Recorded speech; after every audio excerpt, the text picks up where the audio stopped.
આ તો વાત થઈ જૂનાગઢના ગામડાની સ્થિતિ। હવે વાત કરી મોરબીના અગરિયાઓની। મચ્છુ 2 ડેમે વધારી મુશ્કેલી।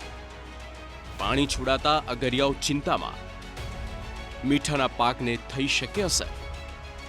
ગત વર્ષે મોરબી જિલ્લામાં ભારે વરસાદને કારણે મીઠા ઉદ્યોગમાં નુકસાની આવી હતી। તેમજ ગત વર્ષે પણ ડેમમાંથી છોડવામાં આવેલ પાણીના કારણે તૈયાર મીઠાને નુકસાન થયું। હાલ મીઠાની સિઝન હોવાથી મોટાભાગના અગરિયાઓમાં મીઠું તૈયાર પડ્યું હોય તેવા સમયે ડેમના પાણી ફરી વળતા અગરિયાઓને ભારે નુકસાની વેઠવાનો વારો આવ્યો છે। હરિપર આકડિયા રણ વિસ્તારમાં 30 જેટલા 10 એકરિયા મીઠું પકવતા હતા, ત્યાં પાણી ફરી વળતા અગરિયાઓને નુકસાન થયું છે। આકડિયા વિસ્તારમાં 15-20 10 એકડમાં પાણી ફરી વળ્યા છે।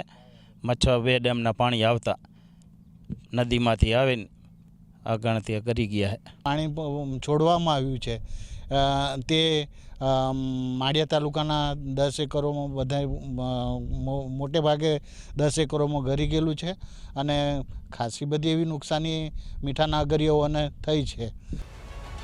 નથી થયું અગરિયાઓને નુકસાન, ડેમના અધિકારીનો દાવો। મચ્છુ 2 ડેમના 33 જેટલા પાટિયા બદલવાના હોવાથી ડેમમાંથી પાણી છોડવામાં આવી રહ્યું છે।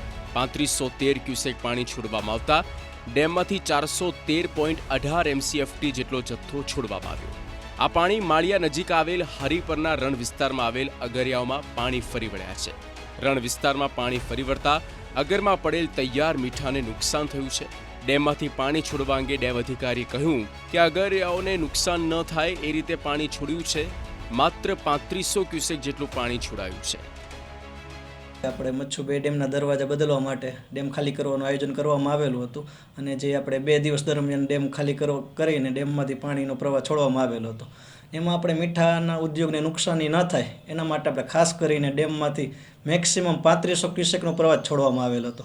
એમાં પણ આપણે મચ્છુ 2 ડેમની નીચે આપણે મચ્છુ 3 ડેમ આવેલો છે। હવે તેથી અમે તેની સાથે સંકલનમાં રહી અને મચ્છુ 3 ડેમમાં સ્ટોરેજ કરતાં તેમાંથી નીચે ધીમે ધીમે પાણી છોડવાનું આયોજન કર્યું, જેથી કરીને મેક્સિમમ મચ્છુ 3માંથી પણ 2500 ક્યુસેકથી ને ઓછું પાણી આપણે ડાઉનસ્ટ્રીમના છોડવામાં આવેલું, જેથી કરીને મીઠા નગરને બહુ નુકસાની ના આવે।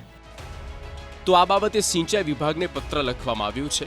પાણી છોડવામાં આવતા એ અગરિયાઓના મીઠાના પાકને અસર થઈ છે તેનો સર્વે થાય અને તેમને સહાય આપવામાં આવે તેવી માંગ પણ અગરિયાઓ કરી રહ્યા છે। Bureau report, TV9।